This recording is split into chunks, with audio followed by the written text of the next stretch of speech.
When people describe particularly evil individuals or regimes, why is it that they use the terms Nazi or fascist, but almost never communist? Given the unparalleled amount of human suffering communists have caused, why is communist so much less a term of revulsion than Nazi? Communists killed 70 million people in China, more than 20 million people in the Soviet Union, not including about 5 million Ukrainians, and almost 1 out of every 3 Cambodians. And communists enslaved entire nations in Russia, Vietnam, China, Eastern Europe, North Korea, Cuba, and much of Central Asia. They ruined the lives of well over 1 billion people. So why doesn't communism have the same terrible reputation as Nazism? Reason number 1, there is, simply put, widespread ignorance of the communist record. Whereas both right and left loathe Nazism and teach its evil history, the left, and I'm talking about the left, not traditional liberals like Harry Truman or John F. Kennedy, has never loathed communism. And since the left dominates academia, almost no one teaches communism's evil history. Reason number 2, the Nazis carried out the Holocaust. Nothing matches the Holocaust for pure evil.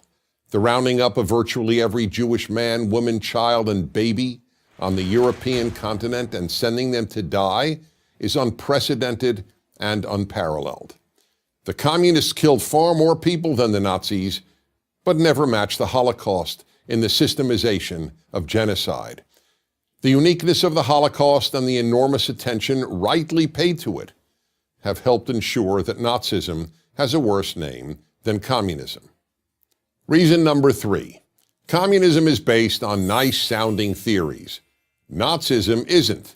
It's based on heinous-sounding theories. Intellectuals in general, including, of course, the intellectuals who write history, are seduced by words, so much so that they deem actions as less significant than words. For that reason, they haven't focused nearly as much attention on the horrific actions of communists as they have on the horrific actions of the Nazis. They dismiss the evils of communists as perversions of true communism, but they regard Nazi atrocities, correctly, as the logical and inevitable results of Nazism. Reason number 4, Germans have thoroughly exposed the evils of Nazism, have taken responsibility for them, and have attempted to atone for them.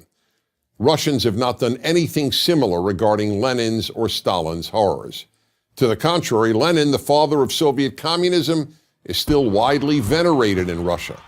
And as regards Stalin, as University of London Russian historian Donald Rayfield puts it, quote, people still deny, by assertion or implication, Stalin's Holocaust, unquote. Even less so as China exposed the greatest mass murderer and enslaver of them all, Mao Zedong. Mao remains revered in China. Every Chinese currency note has his picture on it. Until Russia and China and Vietnam and Cuba and North Korea acknowledge the evils their countries committed under communism, communism's evils will remain less known than the evils of the German state under Hitler. Reason number 5, communists murdered mostly their own people. The Nazis, on the other hand, killed very few fellow Germans. World opinion, that largely meaningless and amoral term, deems the murder of members of one's own group far less noteworthy than the murder of outsiders.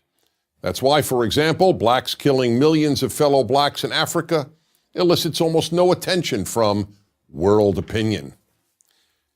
And reason number 6, in the view of the left, the last good war was World War II, the war against German Nazism and Japanese fascism. The left does not regard wars against communist regimes as good wars.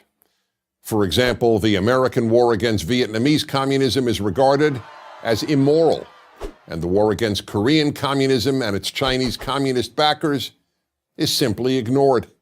Until the left and all the institutions influenced by the left acknowledge how evil communism has been, we will continue to live in a morally confused world. In the meantime, all good people owe it to the victims of communism to learn what happened to them. Even worse than being murdered or enslaved, is a world that doesn't even know that you were. I'm Dennis Prager.